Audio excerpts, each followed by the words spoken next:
Welcome to the September meeting of the Grand Strand Native Plant Society. Woo! All right. Can everyone online hear me okay? You can give a thumbs up in the chat or be like, oh yeah, Victoria, your voice sounds so great today.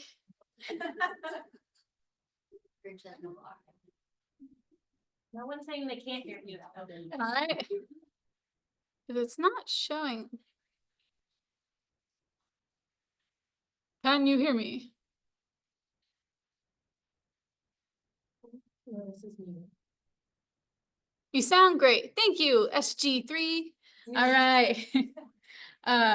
Let's get to it.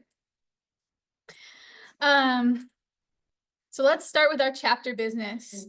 First thing I want to point out is that our fall grants are open. You should have seen this in the newsletter that went out last time, and then you should have got a newsletter this morning as well. Everyone should have received it. Hands up if you got that beautiful newsletter. Chock full of information. But for those of you who aren't aware, we've been doing grants now for this will be our third time awarding grants to the community and to school groups. Anyone can apply. Their projects up to awards amounts of up to $1,500. We expect to award 3 to 4 grants to support community native plant projects. These projects can vary from the sky's the limit, but we've supported community native plant gardens, bog gardens, or native pollinator gardens that transitioned into bog gardens. And we're excited to see what this batch of grant applicants come up with. Those are due at the end of the month. There's an online application form. If you have any questions, you can reach out to Lucy at Grand Strand SCNPS.org, and Lucy would be happy to answer any questions, or you can talk to a board member. If you're a board member, raise your hand. Woo! We'd be happy to talk about it, but we'd love to see more folks apply. So if you know of a community or school group that you think should apply, feel free to forward them this information. Encourage them to apply. I'll quit saying the word apply. And you saw some lovely people raise their hands who said they were on the chapter board, and that could be you. In addition to the glory of being on the chapter board, we do need help supporting these activities. So for the rest of the year, we only have 2 more board meetings, October and November. We're having open board meetings so you can attend as a way to try before you buy and see what we're about. You see the inner workings of what it takes to put on our chapter meetings, our plant sales, our field trips, and our, sorry about that. And this one time only, our symposium that's coming up next month. So we need more help to continue these activities this year and into 2026. So if you have skills or interest or time or passion, I think we all have some of that, please reach out. We'd love to see where you could help us sustain our activities. The link if you're interested, there's a link, it's in today's newsletter that you can fill out. It's just a way in order for you to get that Zoom link to attend our coveted open board meetings. Again, it's not a huge, you can try before you buy. You're not committed. You're not automatically on the board. It's like, oh, let's see what the Zoom meeting's all about. Another opportunity to help us is with our communications committee. So our newsletter has reached over 1,000 subscribers. So that is 1,000 people in the community who are getting the news about what we're up to, community events that we're putting on and that our community partners are putting on. So that's a lot of people who are looking at what we're doing. And that's a lot of work. So right now it's mostly Catherine, and then the board is reviewing that. And that's a lot of work for one person. So we would like to give Catherine more help. That's one way, but there's also help with our website, publicity, graphic design, social media. So work can be done at home or on your own time, and training will be provided. No experience necessary. You can also learn more at this link, which is just our website /gscoms.com. Or if you want to talk to someone, raise your hand if you're a board member. Oh my gosh, you can talk to one of those folks. Or email Catherine. Okay, all right, and then if those options weren't to your fancy, you have another way to get involved, is our plant rescue team, which is forming. So this was in this morning's newsletter, but there are opportunities to rescue plants, and we all want to be a hero sometimes, and this is one way that you can do it. So occasionally we learn of situations when plants are going to be destroyed, whether that's development.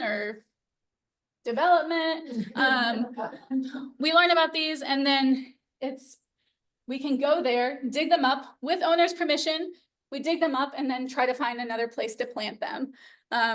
This is a way to preserve local ecotypes, have a beautiful selection of free plants.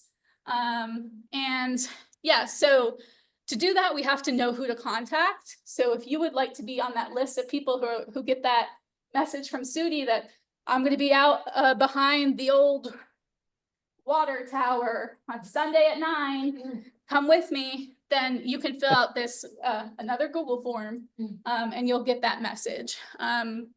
This would be outside digging, so you need long pants, closed-toed shoes. It would be active. You need water, bug spray. So I would probably only do it in like the best of weather, but we would also need some poor weather folks to go out as well. So I'm kidding. I go sometimes. Yeah. So again, in the newsletter, if you're interested in that. And we'll have more trainings, and this will be more of a formalized things, but this is something we're trying to set up so we can respond when there are opportunities. And maybe you're not able to be part of the plant rescue team, but if you know of situations where plants need to be rescued or a development going in, you're passing and you see those logging trucks headed out there, let us know, and that might be an opportunity to rescue some plants. Who's heard about this statewide symposium? I hope so. Your chapter board and your symposium committee have been working really hard on planning for this symposium. So this is an opportunity for Native Plant Society members from across the state to convene in our neck of the woods and talk about native plants. So the registration opened up a week or 2 ago. How many of you have registered? How many of you are thinking about registering? Yeah. So there are a lot of great field trips. If you have any questions, you can speak to a board member or check out the website, which has so much information, including an FAQ at the bottom, which might answer some of your questions. Who can help me out with some of the field trips? We're going to Lewis Ocean Bay. We have some awesome field trips at Brook Green Gardens, behind the scenes that you don't normally get to see. We're going to Hobcaw, Farm, State Park. Where else are we going?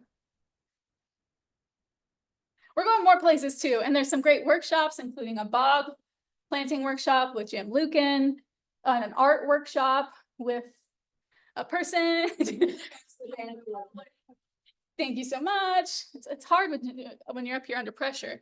You can learn how to make a sweetgrass basket. Yeah, that's another popular. 8th generation sweetgrass basket maker. That's right. Native plant propagation. So many great workshops. And then we'll have general sessions, including one led by Jason. Woo-hoo! One from Becky Ryan with Coastal Conservation League. And then also our state business meeting for the society where we will elect our new officers. And I can say this pretty confidently, 2 of your state officers will come from this chapter, including our next state president, Tierney. So woohoo! Yeah. So yeah, should be a great weekend. If you have any questions with registration, please please talk to us. We're happy to help. There are a lot of things you have to click, so it's okay if you get confused. Don't worry, we've been answering a lot of emails.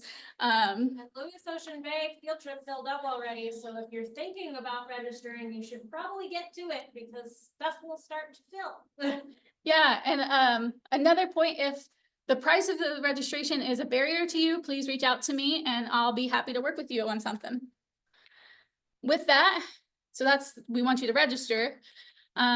We also, there's some great opportunities to buy some merch. So Maeve designed some beautiful gentian artwork, and you can get it on a t-shirt, on a water bottle, like Babs has this beautiful water bottle.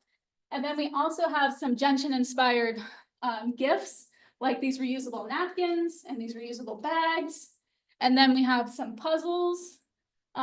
So the holiday seasons are coming up, so why not have some gentian inspired gifts? So you can buy those on our website. And 100% of profits come back to this chapter too. thank you, that's an important point. Yeah. This is also, in addition to collaborating and bringing all of the folks across the state and bonding with our fellow Native Plant Society members, it's also an opportunity to raise funds for our chapter, which will support our efforts, including invasive species removals, our grant program, our education and outreach activities. And one of those things, another way we're fundraising through the symposium is our silent auction. Kara, do you want to tell us more about the silent auction? It's gonna be at the symposium. Uh-huh. I'm helping coordinate and gather stuff for the silent auction. If you have items you would like to donate, I would love to have them. Just using this as an example, Babs donated this beautiful painting that she did, which will be up at the silent auction, so you can bid on it and have a Babs original. You're gonna have to fight me for it though. So if you, we have some forms that you can take to local businesses. If there's something you have of your own that you'd like to donate, you can bring it to me. I guess we could also have drop-offs maybe here in the meantime to people, because I'm out in the middle of nowhere, you don't want to come to me. Also, if you want to bring stuff to the plant sale, I will accept it. Up to them. This says donations deadline October 3rd, but I'll take it the following weekend Mhm. if you have stuff. And if you have questions, come talk to me, come see me. Yeah, is that everything? So.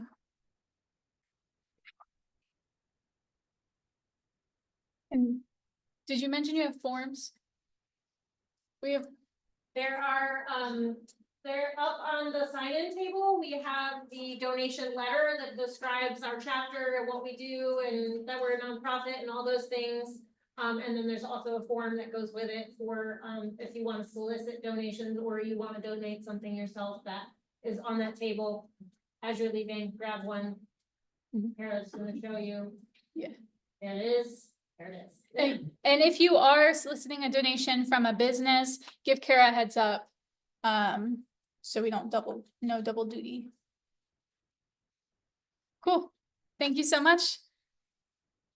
Oh, still on that symposium. Okay. We're also gonna need some help the day of.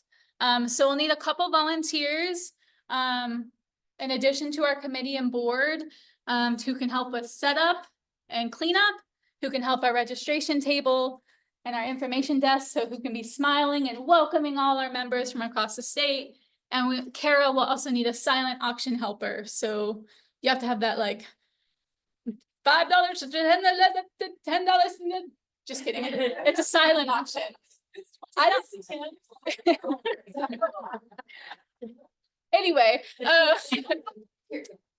and volunteers can get a discount on registration. So if you are interested in helping with the symposium, you can reach out to Maeve at Grand Strand Education at SCNPS.org. Okay, cool. What else is happening in October? because we aren't busy enough. Our fall plant sale will be happening on Saturday, October 11th, the weekend before symposium. But we will be in a new location this time. City of Halloween has completely taken over Conway and there is no room on the town green. So we are going to Surfside Beach this fall. We will be using their farmers market location next to the Memorial Library. It's really beautiful. There's great big live oaks. It's nice and shady. It's just a really nice setting. So I think that's really gonna work well for us. We have 7 vendors, Roots and Shoots, Native Plants of the People, Flying Fig Farm, Snail Seed Native Plants, South Carolina Ecotype Seeds. And I'm forgetting one, but I don't know what it is. Huh? Naturescapes of Beaufort, thank you.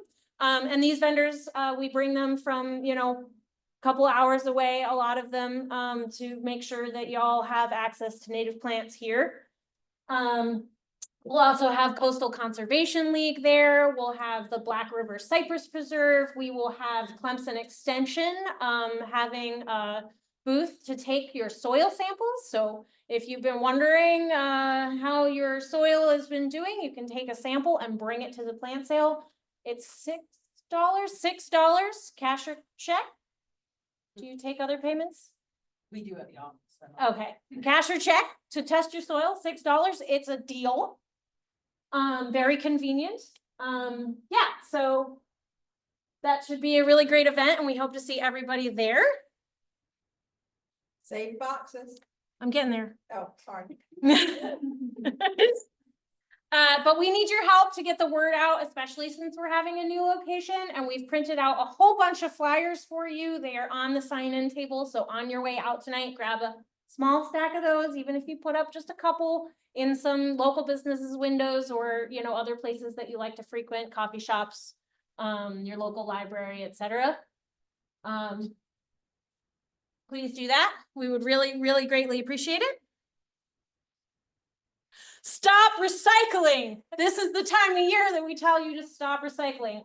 Please save all of your armload sized sturdy boxes and bring them to the plant sale. Bring a box for yourself and bring a few for others. We'll have a big area with boxes that people, you know, customers can take so they can haul more plants to their cars.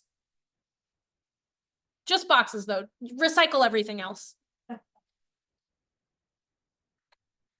Okay, so.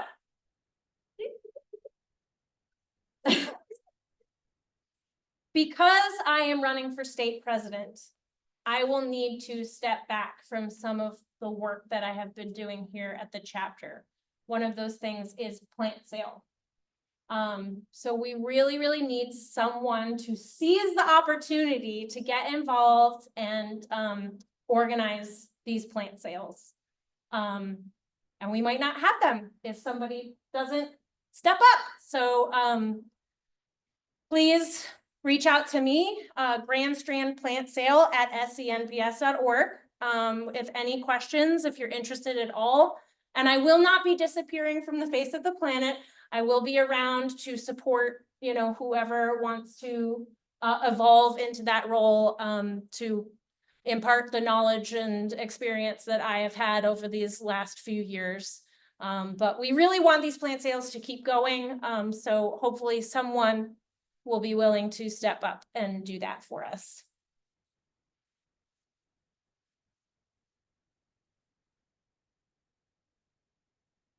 You want to talk about this or just talk about the last meeting, the November meeting? Okay, so our November meeting, it's our last meeting of the year. It will be November 20th. What we like to do is turn that over to you guys. We invite anyone who has some fun little tidbit or story or anything you have done regarding native plants. The first year we did it, Greta talked to us about winter sowing seeds, and Victoria talked to us about different types of plant books that she likes to read. Anything at all. It could be, you know, 5 or 10 minute. They don't have to be full. on presentations. You can use a PowerPoint or not, whatever is comfortable for you. But we do like to open the floor to a potluck style presentation. Speaking of potlucks, we also have a potluck during that time. So bring your favorite side dish, whatever you enjoy making, and we'll snack away as we hear from all of our members and everything you want to share with us. Is there anything else? The signups for that will be in a future newsletter. The Google form. It's probably gonna be a Google. Okay. All right, that was a lot of chapter business because this chapter is a little busy right now. But it's time for Catherine Watts. Catherine works for Clemson and Clemson Extension, and she serves as our local Carolina Clear Coastal Waccamaw Stormwater Education Consortium Coordinator. And she's a great resource for us. And she's been with Clemson for three years. So she's gonna share with us tonight about the Carolina Yards program. So I'm gonna switch over to her presentation. And make sure our friends online can see it. Is it on there? You see it? Nope, just kidding. There we go. Can you do it speaker notes? There, no. Ooh. That's fine, I have. Um,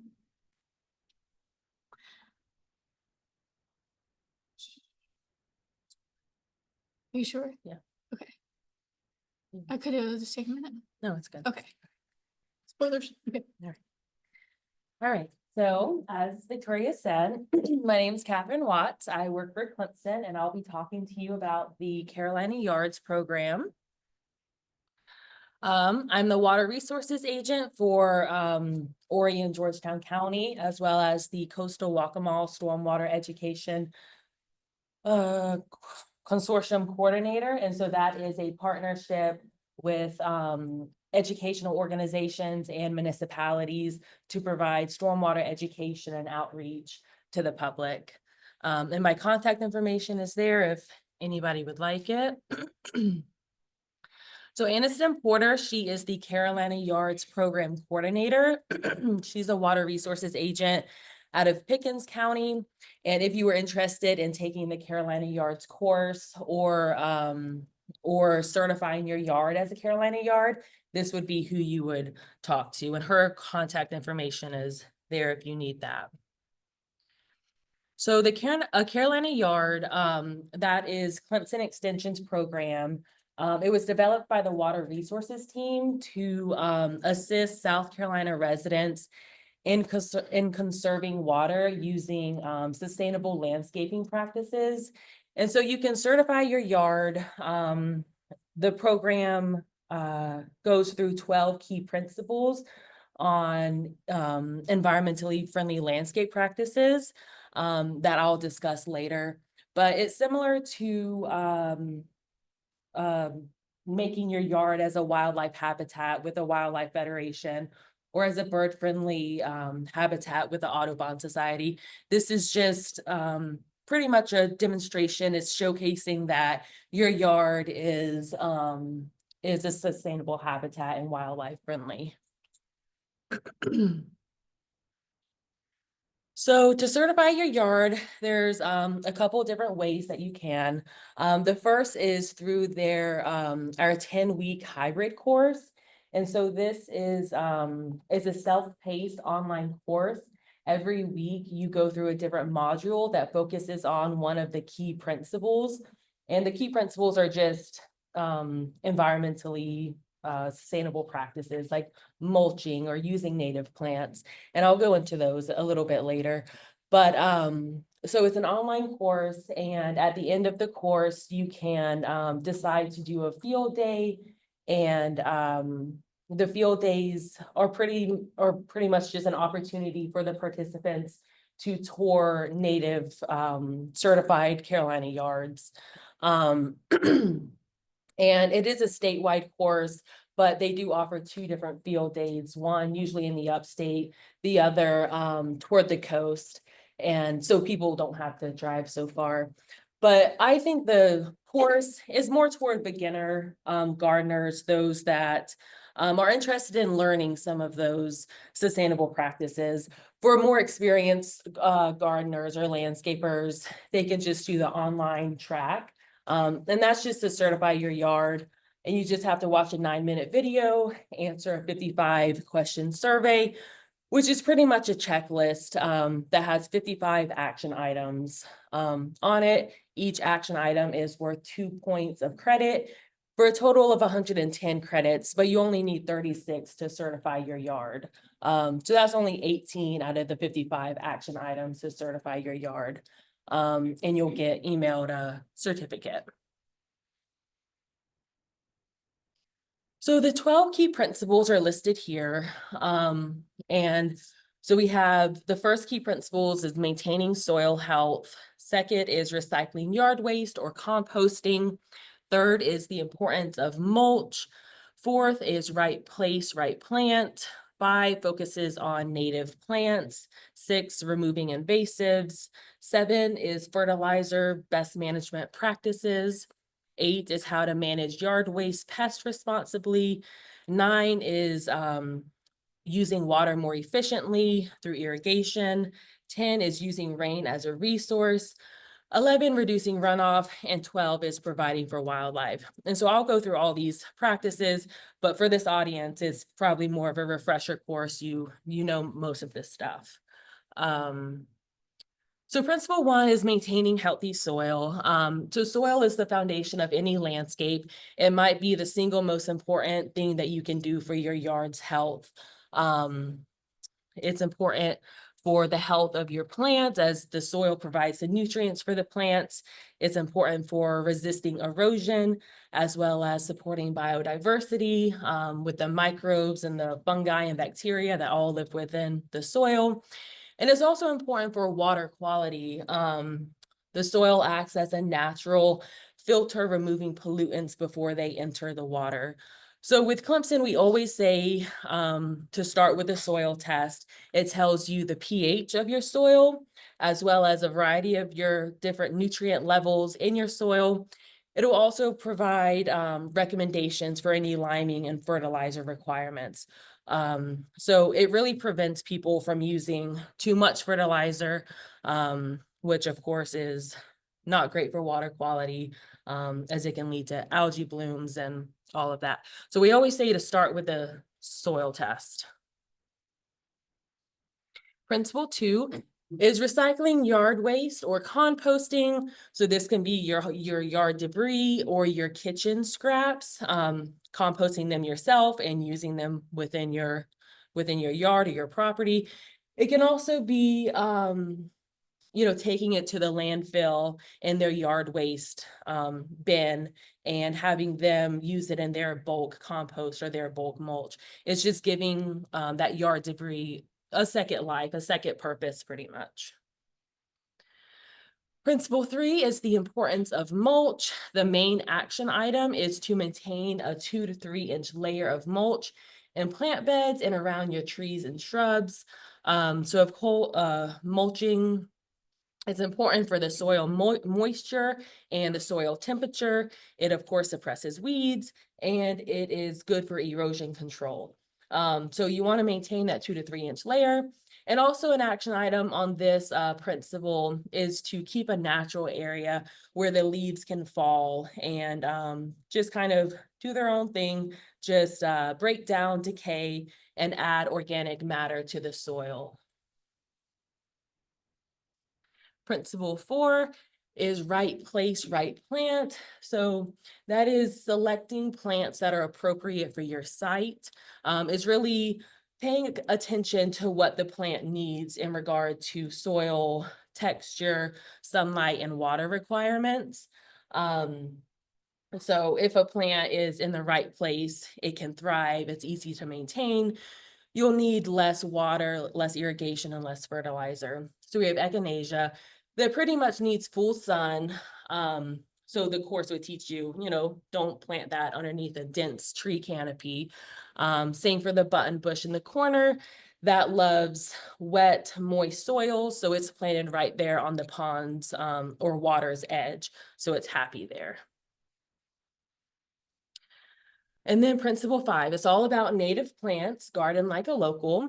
And so we encourage participants to use native plants, flowers, perennials, trees, shrubs, vines, ground covers for your yard, and to identify and protect what native species that they might already have in their yard.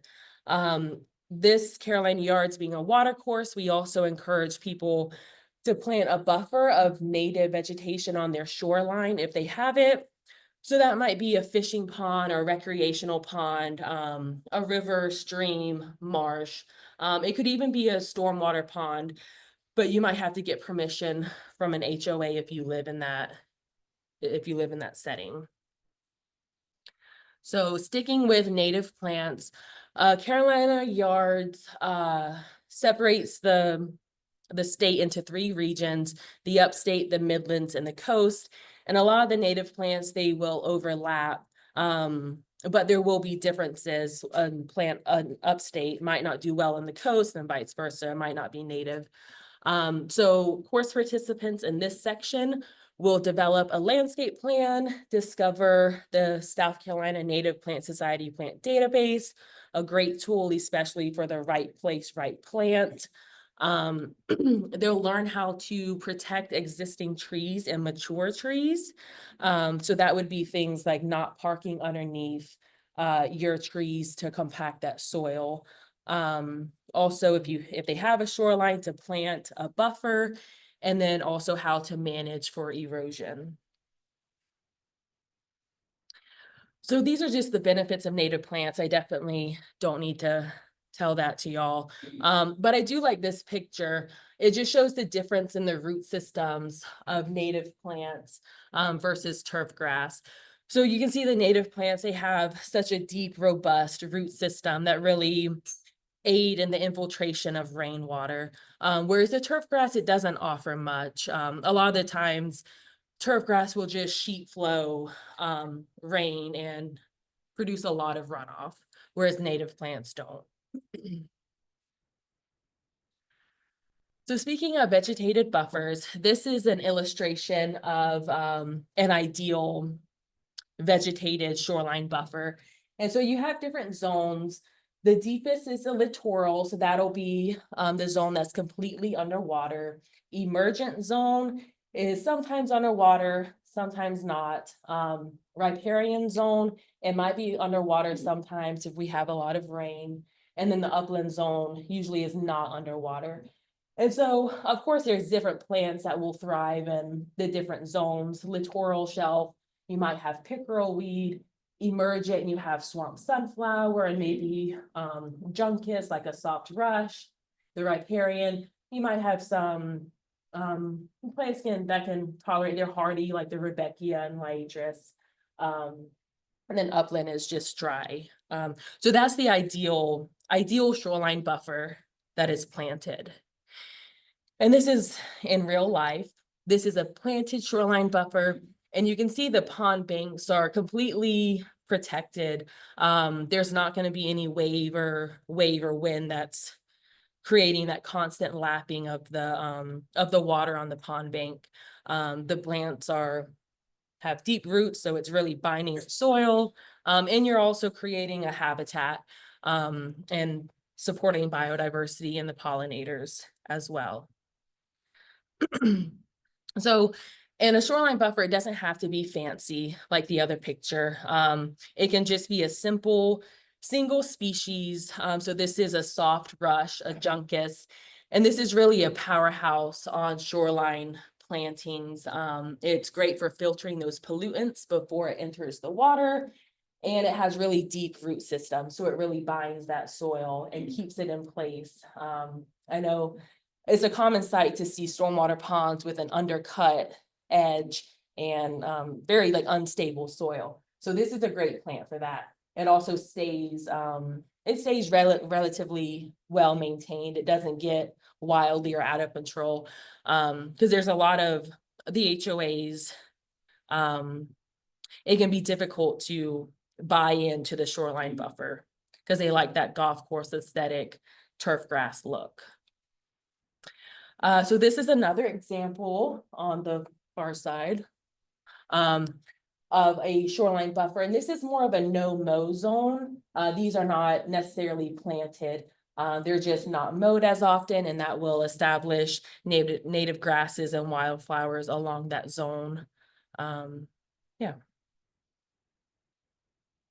And these are just the resources that participants in the Carolina Yards course would get toward native plants. So of course, the Native Plant Society and the different local chapters around the state, and then Clemson Extension. Key principle number 6 would be removing invasives. So of course, we want to remove invasives. They can be aggressive spreaders and outcompete native vegetation. We have Chinese wisteria. It's a common sight in the springtime, growing in the trees. We also have kudzu, which is, it's pretty, it can be a problem, especially in some areas of Horry County. It just blankets all the trees and all the shrubs. So we want to remove those from their yard. And we also talk about if they have a pond or they're on the shoreline to not introduce aquatic invasives. This is water hyacinth. And it is pretty, it is aesthetically pleasing, which is why it's often introduced. People put them in their ponds or their aquarium because they like the way they look. But if they get out into the wild, they can completely choke out a river or a stream and be really difficult to manage. Key principle number 7 is be wise when you fertilize. So this is about when to and when not to fertilize in times of drought, in extreme heat or cold, right before a heavy rain, as it can just wash right off, or even right after a rain whenever your lawn is still wet and it can still kind of wash off. And of course, don't over fertilize. And again, we plug the soil test.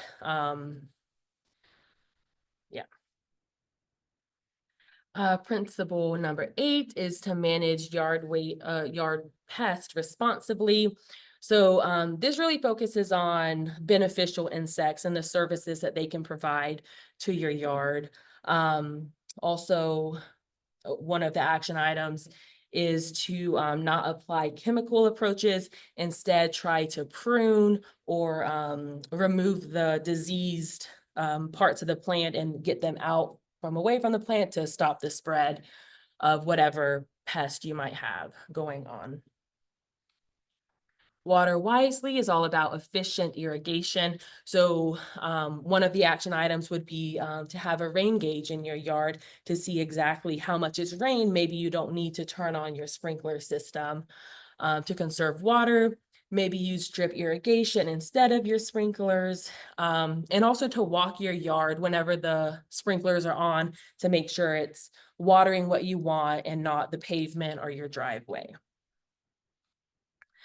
Principle 10 is using rain as a resource. So this is all about rainwater harvesting. We talk about rain barrels and cisterns, as well as rain gardens. So rain gardens, it's pretty common now. It's becoming more popular.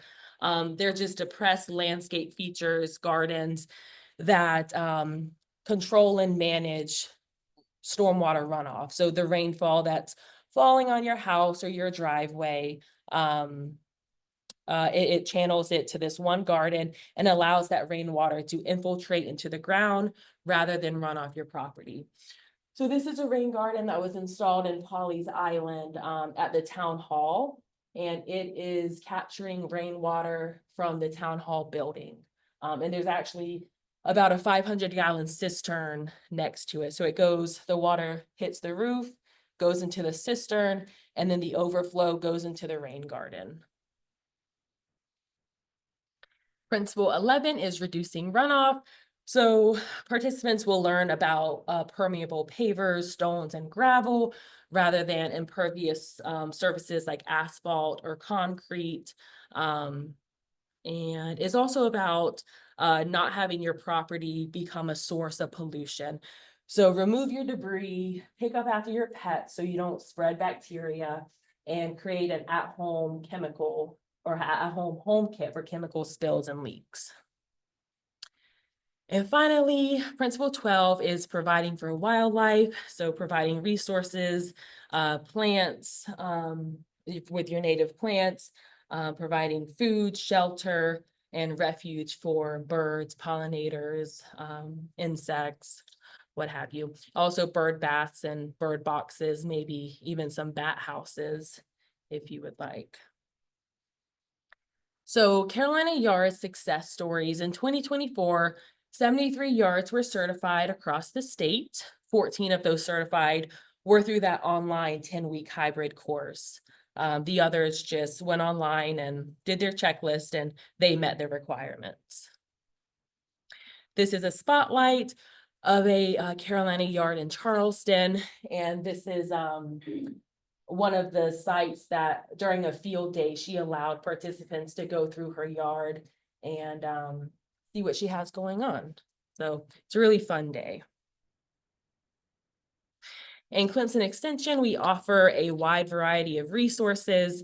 Here are some manuals that we have: rainwater harvesting, so that's cisterns, rain barrels, stream bank repair, rain garden manual, and then some of our courses. We have Master Pond Manager, Master Rain Gardener, Master Gardener, of course, but a lot of resources. And the Home and Garden Information Center, there's a lot of fact sheets on there for whatever you might have a question on, ranging from like crops, if your tomatoes have something going on, or a shoreline buffers, or corn, just a wide variety of topics on that page. All right, and now I will open up to any questions about Carolina Yards or Clemson Extension in general.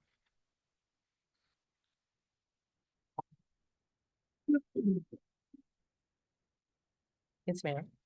Will you expand a little bit on the SCNPS database? Sure. I'm not familiar with that. Okay. I can expand on it too if you want me to. Okay, I'll start, but I'll need you. So Clemson Extension had a plant database and it was kind of out of date and not really user friendly. And so they partnered with South Carolina Native Plant Society to create the plant database. And so you can go on and you can say, well, this is my site, this is my soil, I have sandy soil, I need full sun plants, and But go on, you said you can go on, go on the website. which one? South Carolina Native Plant Society. Yeah. Thank you. Yes. Sorry. Got it. And it's at the top of the page, Got it it. just says directory up near where it says like memberships and other things, yeah. Okay. Thank you. Do you know everything I was saying? Like, you know what it's about, or you just needed to be directed to it? Say that one more time, please. Did you just need to know where it was online? Essentially, yes. Okay. I know there are native databases in the other states. I did not know there was one here. So now I'm really excited. Thanks. Yeah, it's great. And it really like that right place, right plant where your soil is. I need a plant that can tolerate water and full sun, and it'll give you a whole list of examples, and it's a really great resource. Thank you. Of course. We were creating a new database at the time that Carolina Yards was considering revamping theirs, and so it just made more sense for us to collaborate since. Wonderful. And so, I've been heading up that project for a couple years now, and we've got 250 profiles on there, and we're adding all the time. We've got some folks from Clemson who have helped us add those. If there's a plant missing, you can send me a shout and we can get it added. We have more profiles to add, so it might already be in the queue, but yeah, Well, thank you. yeah. But we've been partnering with Clemson on that. That's a huge undertaking. Thank you. You bet. Catherine, when you want to have your soil tested, are you just going with one sample or should you bring in How many should you bring to test it? So it depends on your different plants. So the soil test will be tailored to your plant. So let's say you have lawn and you also have a home garden. You would want to bring in 2 separate samples with soil from the lawn. That would be 1 sample, and then samples just from the garden. And so you would collect, so let's say in the lawn, you would maybe go to 5 different places and dig up some soil and then combine it together and then put it in 1 sample. So it just depends on your plant. So you might have 1 for your lawn, 1 for your vegetable garden, 1 for your perennial bed, 1 for your trees. It was designed originally for agriculture, and so farmers would, they had a field of corn, they had a field of soybeans, and so the recommendations are going to be different for your different plants or the crop. Like I usually go and try to find plants that would be planted in the sun Mhm, versus planted in the shade. Constantly in the shade. mhm. Is there any difference in soils if they're? Not for the soil test. So we kind of clump things together. So we'll clump like shrubs together and we'll clump wildflowers together. It won't be so specific as in like Rudbeckia versus like a echinacea. They will be under 1 grouping of like wildflowers. Yeah, of course. Anyone else? How deep should you go for that soil test? We say about 6 inches. Yeah.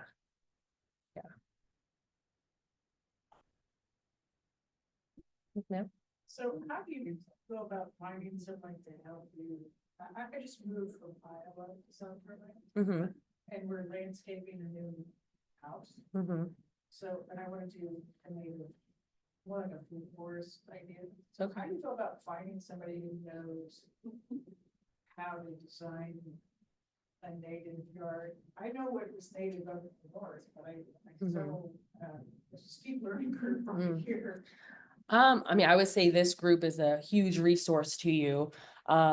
With Clemson, we have our different program teams. So I'm the water team. I do a lot with water quality, but I do a lot with plants as well. The Carolina Yards course has a lot to do with plants, in respect to kind of water quality. But we have a horticulture agent that deals with lawns and plants.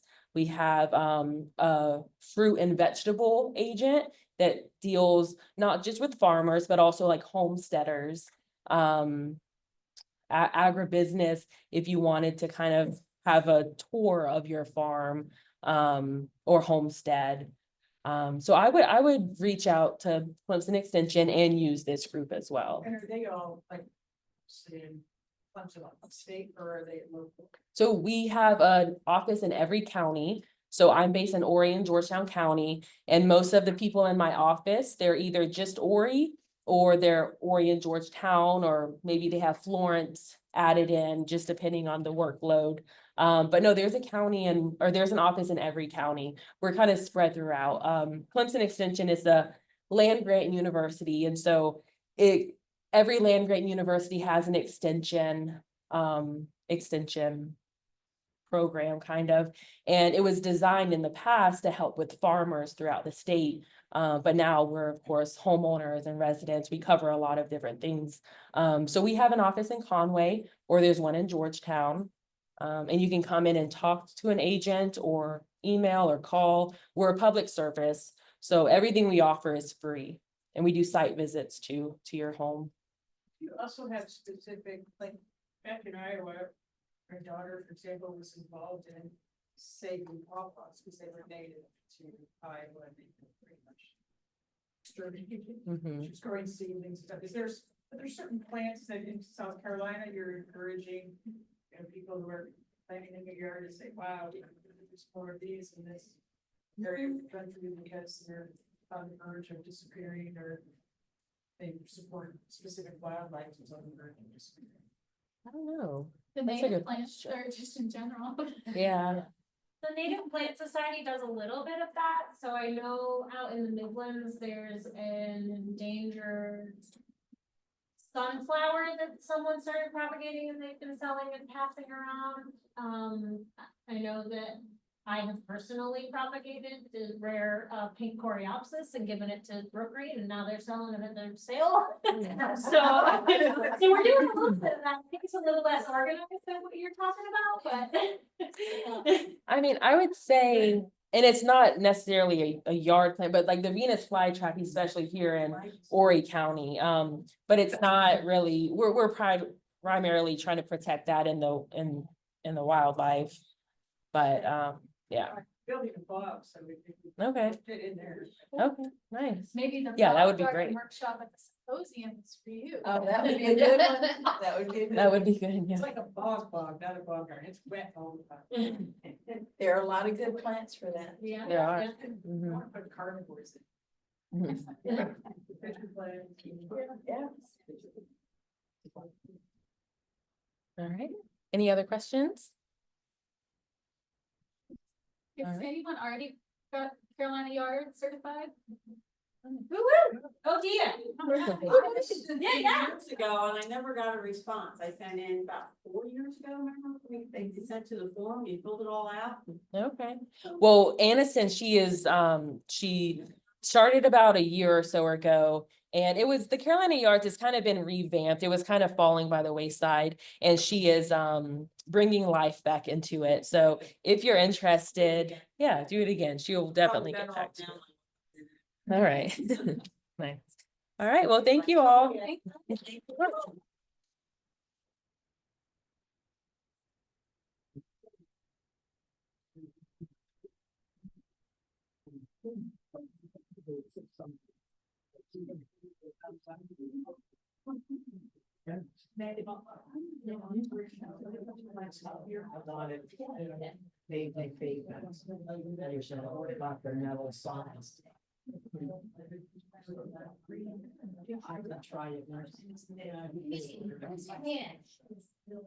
Yeah, I looked right at her and just said that. Yeah, right there.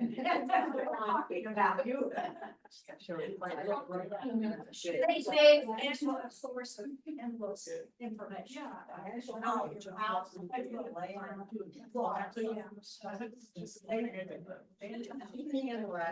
Do you wanna go? 'Cause you're-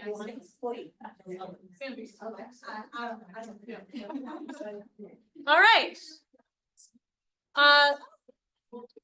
We're gonna shift and pivot real quick. I wanted to just, since you asked, I wanted to just show everybody our native plant directory. So this is our main website. It's scnps.org, SCNPS.org. And right on the main website up at the top, there, where all your really important things are, you'll see plant directory. So we click the plant directory.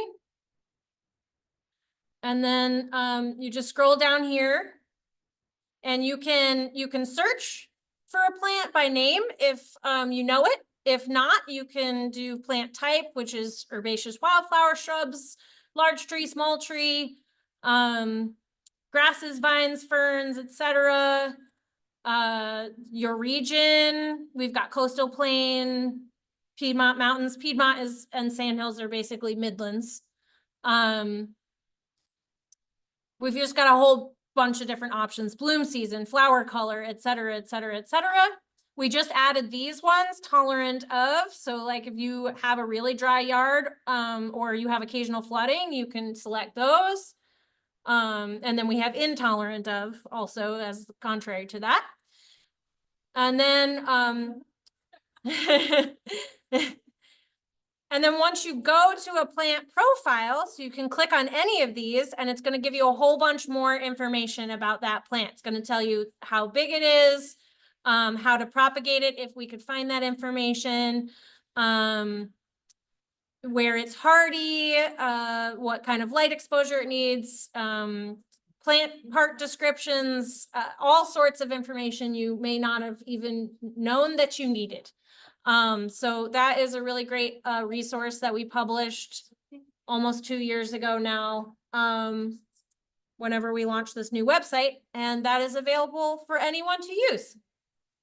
So Yeah, and if you have any questions about it, or if you've got plants that you think should be on there that aren't, just reach out to me and we'll see about getting them added. All right, I have to stop sharing and switch screens.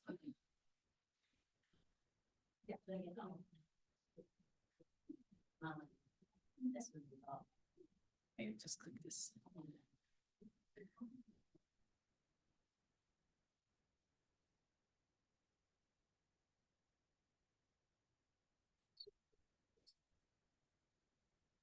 Okay. It's that time, plant of the month. Yay! I know it's everybody's favorite part of our meetings, right? Oh, yeah. Yep. So I was trying to decide on what plant to choose. It's always my conundrum every single month. But I was looking through the list. I have a master list of all the native species, the coastal plain. And I realized I haven't done any goldenrods. You monster. I'm a monster. And it's fall and it is goldenrod season. So let's talk about a goldenrod. Maybe. There it goes. Oh, yeah. So there's lots and lots of goldenrods. And so I had to pick one, which was hard. But I decided on Solidago odora, or the anise goldenrod. That has a few other common names, as you see here. It gets the common name, anise goldenrod, licorice goldenrod, fragrant, because if you crush the leaves, they smell like anise. So it has a really strong scent to it. The flowers don't smell like anything really. It's just you have to crush those leaves up. Solidago, the name Solidago comes from the Latin solidus, which means whole, and aga, which means becoming. And it is thought that that references maybe some historical medicinal uses of goldenrod, becoming whole, basically. And odora just means keenly scented. So this is the goldenrod that is scented. This goldenrod is primarily clumping. I know a lot of goldenrods can be kind of on the aggressive side and you end up having to pull them to keep them from taking over areas. So this one will stay more nice and neat and contained for you. It likes full sun, but it can also take part shade. It takes more shade than a lot of other goldenrods, which only do full sun. It gets about, 2 feet tall-ish, and the clumps, can get about yay wide, maybe, 2 feet across. They can, once they are established, they tolerate drought really well, and they're also tolerant of crappy clay soil, which, a lot of us have here. They're in the aster family. All of those flower clusters are lots of little tiny flowers that we'll look at more closely in a minute. This is its distribution. It's a very common plant. It's widely distributed. You can see it's more common in the coastal plain, which those black squares mean that that's native and common. And then it gets a little less common and more rare as you go like up into the Piedmont and the mountains. It also extends all the way up into New England as well. It's in New York and Massachusetts, Connecticut, all of those states as well. Here's our flowers. So they have this kind of pyramidal shape as a cluster here. And then here's all the individuals that kind of form this tube with the discs and the ray flowers. These little tiny things that look like petals are actually individual flowers there. Here's our leaves. They are called lanceolate or lance-shaped. They are alternate on the stem, and the stem is a bit pubescent or hairy. Here are seeds. These fuzzy things are called pappus. They have long fuzzy pappuses on them, and the seeds are very tiny, and it makes a lot of them. I didn't really find much on germination of seeds. I think it's primarily propagated by division, dividing the clumps. But I'm sure that it's fairly easy to grow from seed as well. So this is the part about goldenrods that I absolutely love. I think goldenrods get a bad rap. A couple of reasons. One, everybody seems to think that they're allergic to them when they're not allergic to them. Goldenrod is insect pollinated, so it has heavy pollen grains that cannot blow on the wind, so it is physically impossible for you to inhale the pollen and have an allergic reaction to them. And the other reason, as I stated earlier, is a lot of goldenrods can be kind of aggressive. So goldenrods tend to get this kind of bad rap. However, goldenrods are an absolute powerhouse when it comes to supporting our insects. Certain species of goldenrods can support almost 300 species of insects. So just Solidago odora supports bees, bumblebees, wasps, beetles, flies, moths, and butterflies. So these are all its pollinators here. Here's our monarchs, which everybody loves and supports. So monarch caterpillars are very specialized. They can only eat milkweed, but the adults are sluts and they will eat anything. So we got to give them lots of nectar and food for them to make their migrations, right? And to make babies and do all the things. So they love goldenrods. And most of the other butterflies will also feed on a goldenrod. This is a tiny little syrphid fly. It looks like a bee. It is not a bee. It will not sting you. You can tell because it only has 2 wings. That's how you tell flies from other types of insects. There's this pretty goldenrod stowaway moth. I mean, that's such a cool name. And moths are really, really important. I've been learning a lot about moths this year. There are 19 species of moths per 1 species of butterfly. So when it comes to pollination, moths are, you know, way more powerhouse than butterflies are. They're just night butterflies. And moth caterpillars are what sustain our bird populations. That is what our songbirds feed their babies, is primarily moth caterpillars. And so these are really, really important to our system. I know butterflies are big and showy and they're out during the day when we're all awake, but let's not forget about our moths. And then these beautiful blue-winged wasps. I know that wasps are scary and they can sting you and all those things, but they just want some pollen like everybody else. And they're quite beautiful. And these soldier beetles you'll often find, and then of course your bees. But there's more.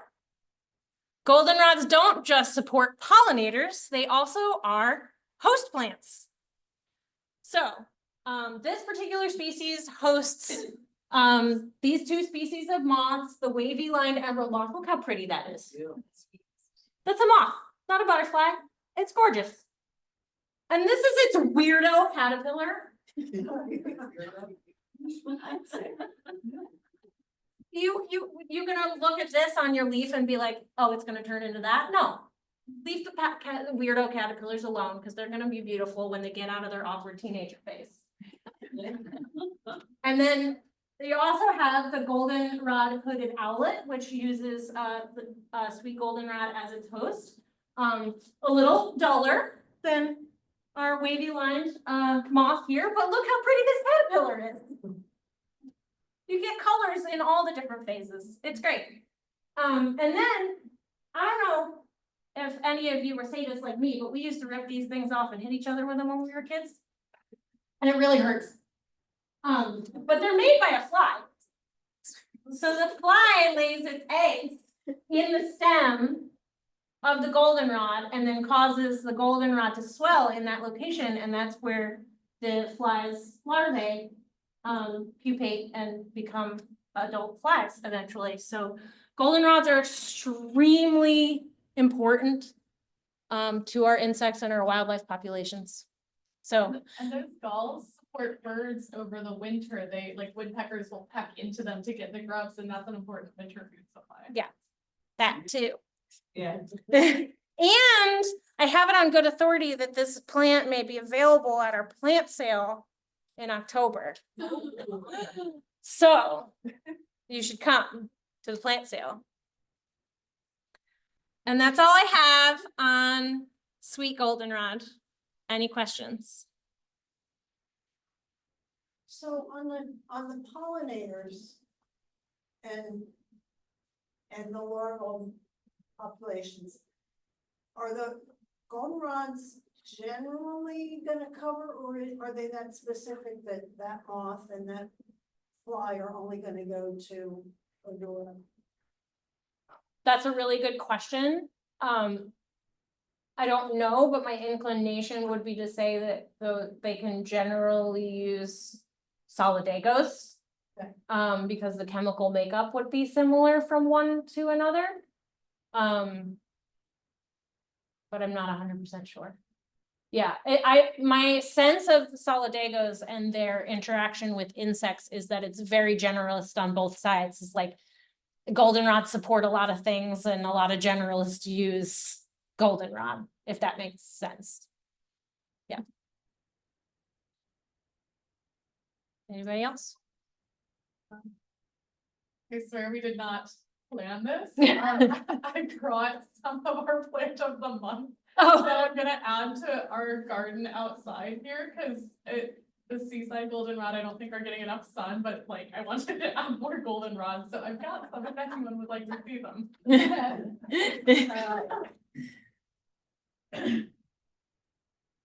okay.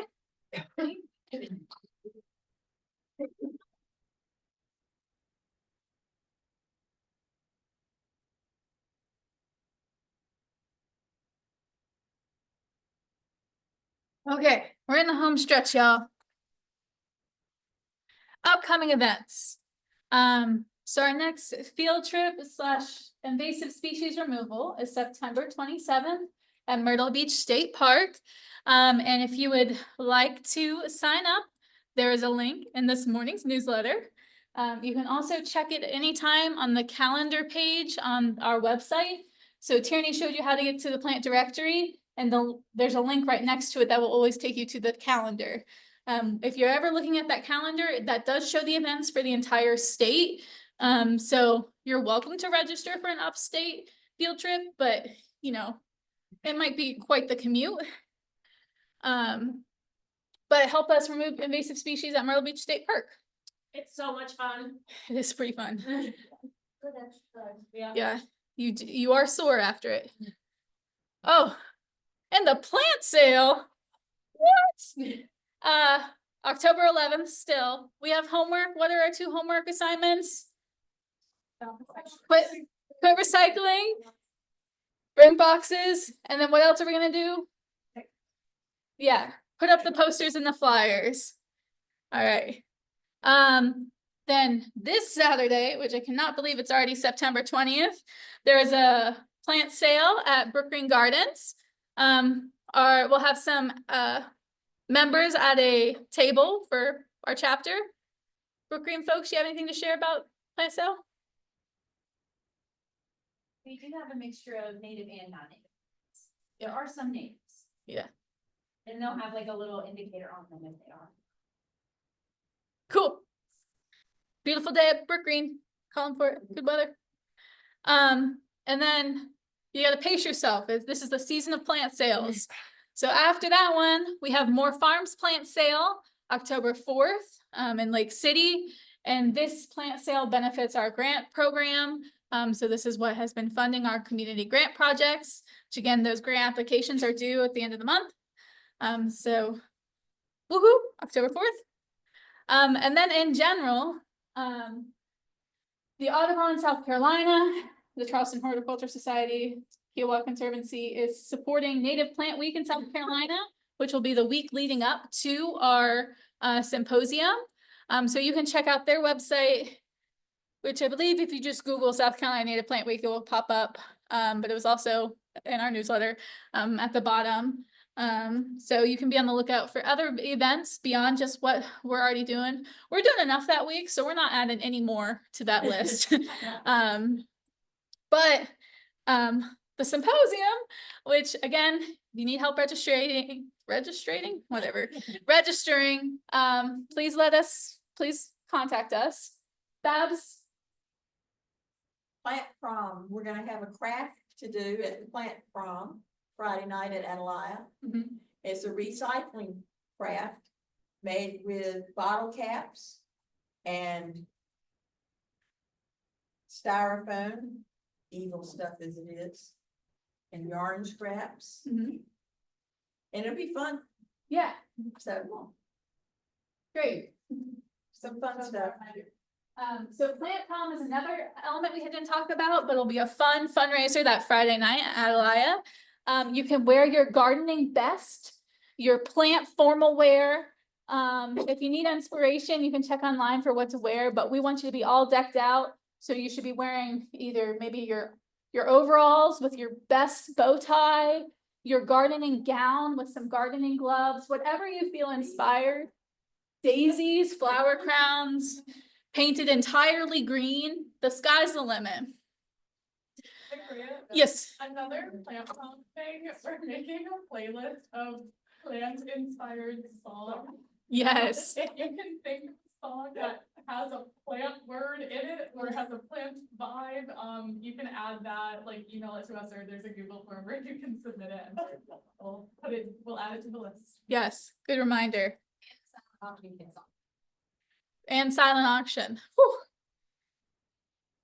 All right. And then the next time we will see you here is for our last meeting of the year, where you will, the member presentations and our potluck, November 20th. We're looking forward to it. Does anyone else have anything to share for the good of the chapter? Or is that enough? That's enough for one night. Yeah. All right. Things to think about as you head out, but I think I said them all. So y'all are welcome to stay and chat. If you have any questions, come talk to a board member or talk to your friends. Thank you so much for joining us. Thank you.